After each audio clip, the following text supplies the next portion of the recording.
CD, DVD. Ito yung mga binibenta namin dati, oh. Yung una kong trabaho sa Caloocan. Mga CD case. Tag 7 pesos man siguro to sa una. Ganito talaga yan.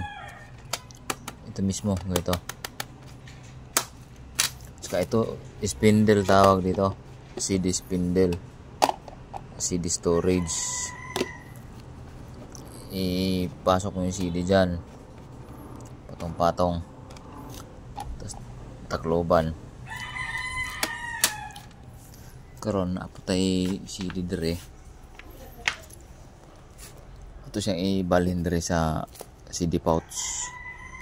Kani naman CD pouch tawagan niya. Napumibili gani sa una.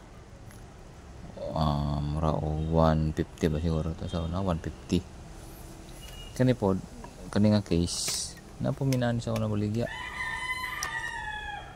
Plastic ni siya. Ayun kasi basagin yun.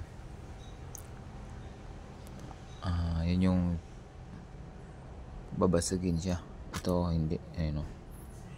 Inakunat siya. Ngayon tatanggalin natin to.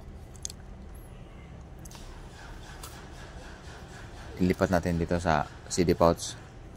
Ito siya. Doon na yan sa dispose garbage. Tulad nito, ito.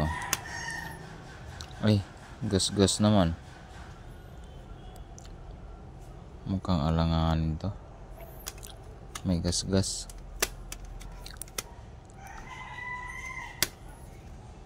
Ito. Check natin. Okay to. Walang gas-gas. Pero itong may gas-gas na, baka hindi na to under.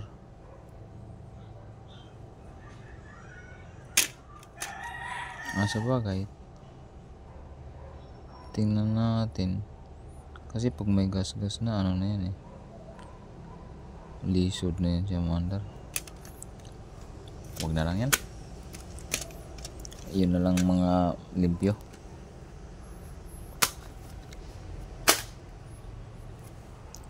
Ito, dalawa. Lagay natin dito sa loob. Galing sa bahay ni boss namin. Pinapa-dispose na rin nila kasi naglilinis nga kami doon. Dahil wala na rin naman gumagamit ng ganito. Sa ngayon, bihira na lang. Siguro out of 10, dalawa na lang siguro gumagamit ng ganito. Dalawa, tatlo. Kaya ngayon, okay na. Bye-bye. Ito siya yung CD. Itong blanco na CD sa una. Napumibaligyan eh. Sa una na akong trabaho. Sa una kong boss. Blanco na CD. 2009. Mga ganun. 2005. Siguro 2005 mga ganun. Bye bye.